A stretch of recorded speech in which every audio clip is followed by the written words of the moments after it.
Welcome back to Horns High Studios for another episode of 666 Seconds of Murder. That means each one of these videos is less than 666 seconds or 11 minutes and 6 seconds. And if you can't tell, I'm battling one hell of a cold, but I'm trying to drive on. But no time to waste. Let's get right to it. Don't forget to like this video, drop a comment below so more people see it. And if you're not a subscriber, consider doing that before you leave. I sure appreciate it. Now, it's important to remember that this video is for informational purposes only. These are just my opinions and speculations. I'm not an expert. I'm just using some good common sense to help analyze this case. Not saying anyone's guilty of anything, and all of what I say is alleged. Now, for this episode, I'd like to discuss the Idaho 4 case and the hearing that went down last Thursday.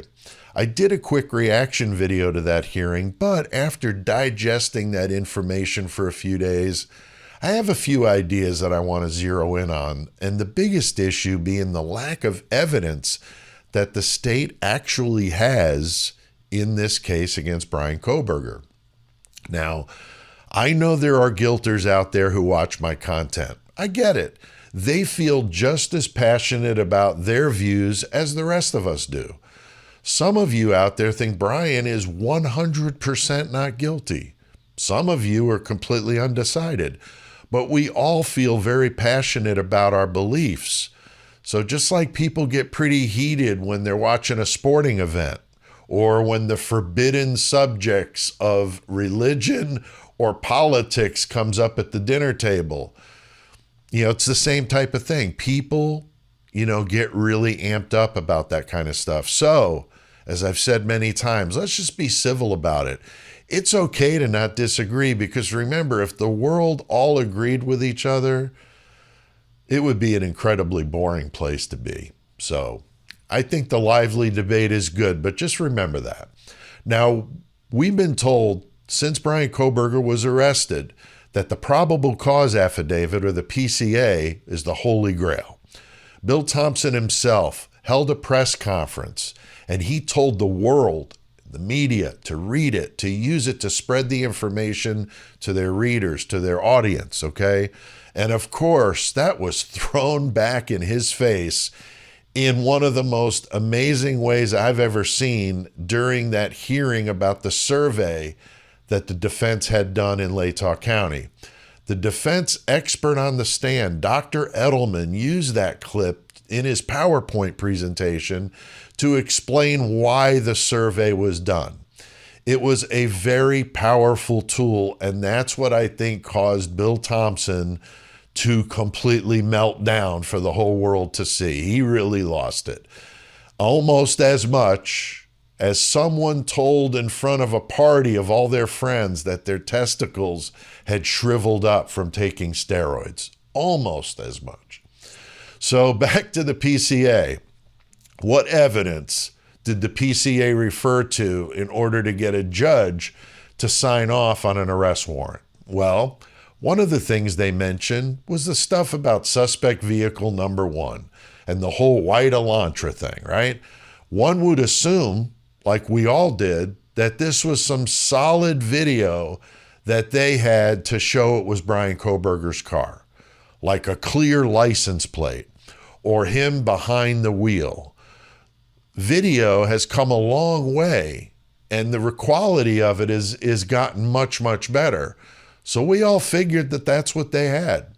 We've heard all the rumors about the doorbell and the outside cameras and all of that along the route, as well as traffic cameras.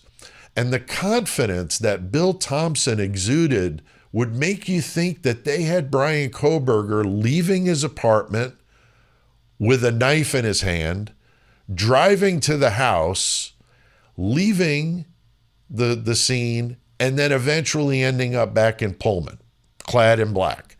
Well, if they did have that, they claim they don't have it, okay? Yes, you heard that right. During the hearing on Thursday, Bryan Kohberger's attorney, Ann Taylor, was on fire.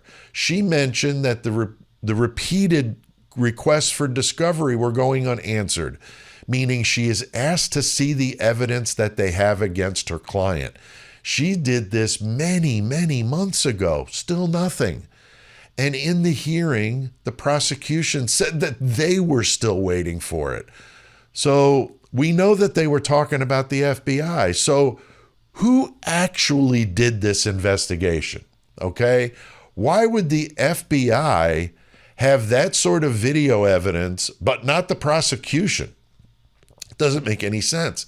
This is a high-profile case, and I honestly can't imagine the FBI not giving it up unless it doesn't exist or it's bad quality and you can't really make much of it more than it looks like a white car. So remember, if they had good video or a good still shot of that car, we would have seen it. And back when they asked us to look out for it at the beginning of December of that year, why use a stock image? That's just incredibly shady. So what else was in the PCA in regard to evidence? The phone pings. Oh, I just love it when I see comments from some people that love to bring up the phone pings. I mean, come on, guys. I've mentioned Thought Riot Podcast, Brandon on there. Those guys are awesome. But Brandon used to work in that business, okay? Cell phones and all that. And he knows a lot about these towers, okay? They did some great videos on this subject. There's only 2 cell towers in this area, okay? And we've heard that people from Moscow all the time would say they drop calls, the service is bad in Moscow, okay? Let alone out in the country where, Bryan was supposedly at in his alibi. We just heard Steve Gonzalez say that Kaylee's phone dropped service that morning. Isn't that interesting? The same morning that Bill Thompson says Bryan's phone went off. I don't know if it was at the exact same time, but was there some sort of outages going on in that area? Who knows? But if you were in Pullman, Washington, 10 miles away across the state line, you could ping off that tower that's close to Moscow. The PCA even stated that one of the times that Bryan's phone pinged off the Moscow tower, he was actually in Pullman, Washington. So they even pointed out in their own PCA the weakness of this technology, okay, when you're only talking about a couple of towers. So when they claim he was in that area 12 times in 3 months or whatever that was, what exactly does that mean? I'll tell you what that means. It doesn't mean a damn thing, okay? If the tower was busy, you go to the other one, okay? So anyone in the Moscow Pullman area would ping off either tower. So saying he was near the house multiple times when he lived in Pullman, worked in Pullman, doesn't mean anything, okay? So that's where the whole stalking nonsense started. There's no way you can pinpoint where he was because there's not enough towers to triangulate. Now, speaking of all this, the defense has their expert in this field, Cy Ray. Heard a lot about him. This guy's a total beast when it comes to cell phones and all the tech stuff. He's got a business that specializes in this, and he's created software to read that metadata on your phone. Now, that's not the same thing as the cell phone pings and all of that, okay? Totally different. The metadata comes from your phone communicating through GPS to a satellite up in space, okay? That's how they know where your phone exactly is, okay? Exactly. So Cy Ray has the goods that put Bryan Kohberger in a park in Washington State, many miles from Moscow, Idaho, when the state claims that these crimes happened. So if that's true, I honestly don't know how you refute that evidence. We'll have to see. I don't know how you argue with GPS locations. So we'll see, but I'm sure they're going to do it. They're going to have experts on there, but we'll see. Now, we also know that the PCA featured a star eyewitness, right? Dylan Mortenson. Well, like most of you, I don't believe a word she says. I don't even know if she said those things or if that was just words put in her mouth. But her generic recollection of these events spelled out in the PCA is absurd. She didn't see him covered in blood and holding a knife. I mean, that makes no sense. You noticed his eyebrows, but not the knife dripping with red stuff all over the floor. I mean, that just doesn't make a whole lot of sense. But, you know, that just baffles all of us. This touch DNA on the sheath wasn't even brought up as evidence in the PCA because the IgG is just a partial sample, like they had, was just not reliable. It's a partial sample. It's not reliable. It's not scientifically accurate. Now, if Bill Thompson is saying they don't have the evidence to turn over to Ann Taylor, then who does? I mean, is it the FBI? We know that the judge signed subpoenas to request the evidence from the FBI in that hearing. Now we're doing this 18 months later? How absurd is that? When those requests for discovery have been going on since this all started. I mean, if Bill Thompson doesn't have that evidence, then how the hell was an arrest warrant signed off on? Did they present false information to obtain it?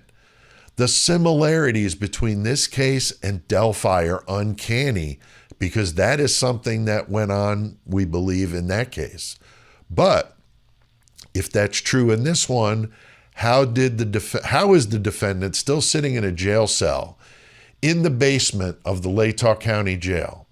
This man has been in solitary confinement for 18 months. A.R. Hayes told me he wasn't right for a year after he did just a couple of weeks in solitary. So that's crazy. Now, if you toss in the stuff that Ann Taylor brought up about the video that they were given in small pieces where the audio doesn't match up, what the hell is going on with that? How is that a good use of taxpayer dollars in Idaho? I mean, that's a joke. I mean, if you've got him on video, then let the defense see it with the right audio. Nice and simple. Again, these are not the tactics of a prosecutor with solid evidence against their guy. These are the actions of a person trying to sell us the Brooklyn Bridge. Now, I'm going to be doing a video or a live on Mother's Day with my friend Unfiltered Lucky. We're going to be live on Sunday, May 12th from 4 p.m. to 6 p.m. Central, doing a live talking about the Idaho 4 case. It's going to be a lot of fun. Always enjoy getting with Lucky. And we're going to also talk about some murdering moms because it is Mother's Day after all. So look forward to seeing you there in that live. Comment below what your thoughts here. I always love to hear what you guys have to say. And thanks to all my friends in the Horns High Club. You guys are awesome. I really appreciate you guys very, very much. I appreciate all of you guys that watch these videos and support what's going on here at the channel. We'll see you next time for another episode of 666 Seconds of Murder.